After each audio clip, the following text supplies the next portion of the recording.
আজকে কিসের উপর এক্সাম হলো বলো? Surprise exam. তো নাম্বার কত ছিল?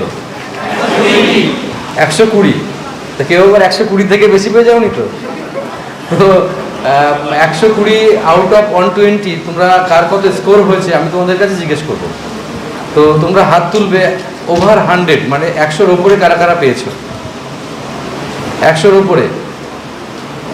হ্যাঁ, তুমি কত পেয়েছো তাড়াতাড়ি বলবে। এই কত পেয়েছো তুমি? কত? 104, 107, তুমি 106, 111, 100 কত? 112, 102। আচ্ছা, 110-এর উপরে কে কে পেয়েছো হাত তোলো দেখো। 110। তুমি কত পেয়েছো? 112। তুমি 113। তুমি তুমি তুমি কত পেলে? তুমি হাইয়েস্ট।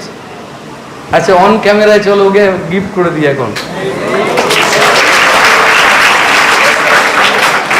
চলো 500।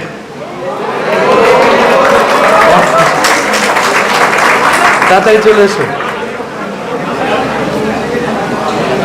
কি নাম তোমার বলো? বিপাশা। ঠিক আছে ঠিক আছে।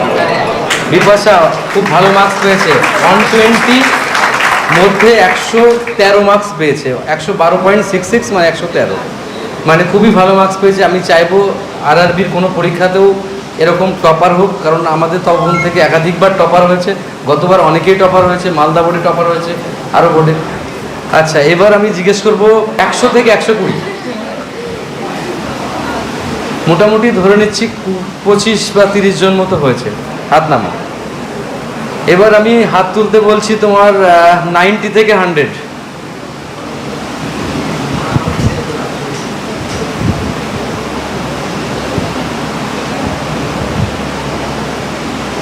কেউ আবার ডবল হাত তুলছো না তো? হাত নামাও। এবার হাত তুলবে 80 to 90।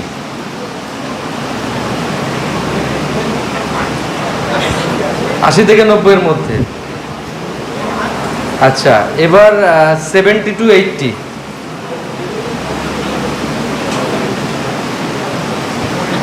হাত নামাও। 60 to 70। দুবার হাত তুলবে না কেউ। আচ্ছা, হাত নামাও। এবার আমি একটা কথা বলি, মানে 60 অ্যান্ড অ্যাবাভ, 60 থেকে 120-র মধ্যে কারা কারা পেয়েছে? এই কোশ্চেনটা এনটিপিসির কোশ্চেন ছিল তো? হ্যাঁ, এনটিপিসির। হাত নামাও। এবার 50 থেকে 60-র মধ্যে, 50 থেকে 60-এর মধ্যে। আস্তে আস্তে হাত তুললে হবে না, হাতের সাইজ নিচে নেমে যাচ্ছে, মনে হচ্ছে হ্যান্ডিক্যাপ হাত সব। আচ্ছা, এবার 40 থেকে 50-র মধ্যে। এই তুই হাত নামাও। 40 থেকে 50। আশা করি 40-র নিচে কেউ নেই।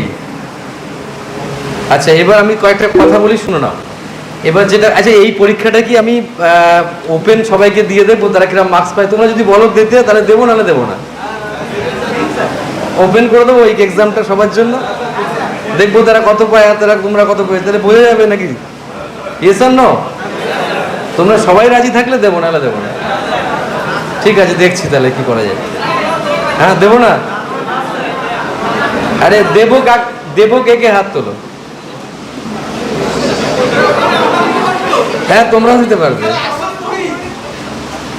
আচ্ছা, আর দেবো না কারা কারা হাত তুলো।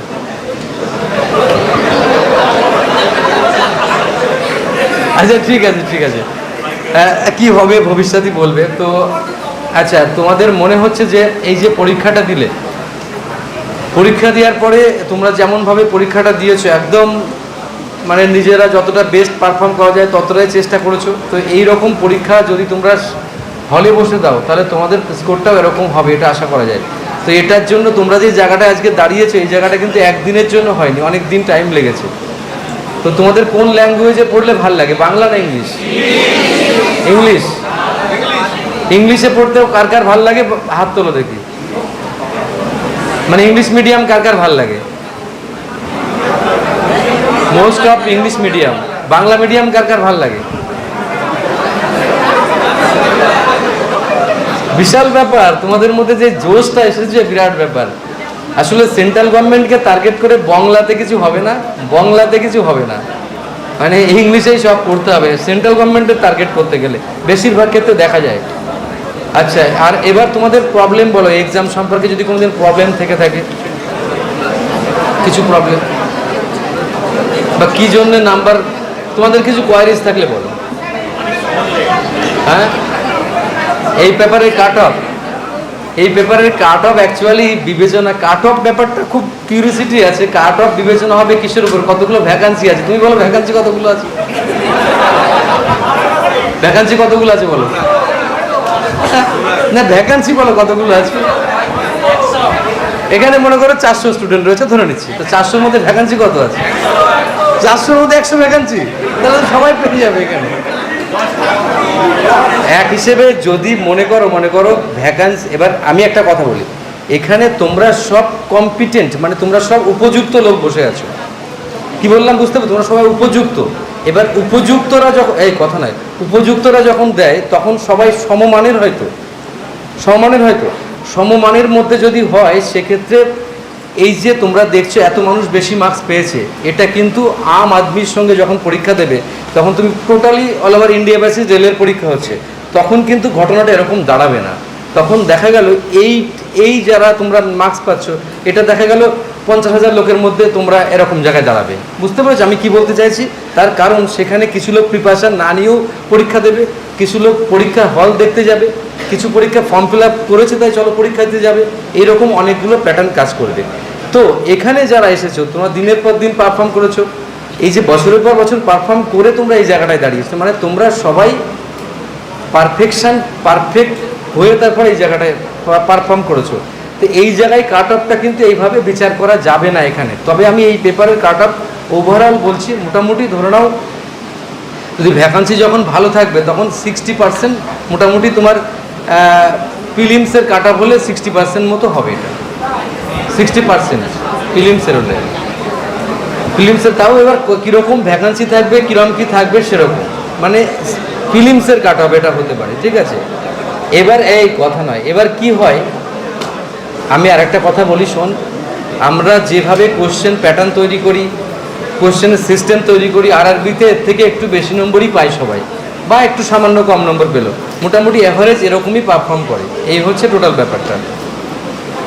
কাট অফটা ওইভাবে বলা কখনোই সম্ভব নয় যে এক্স্যাক্ট কত যাবে এই পেপারে।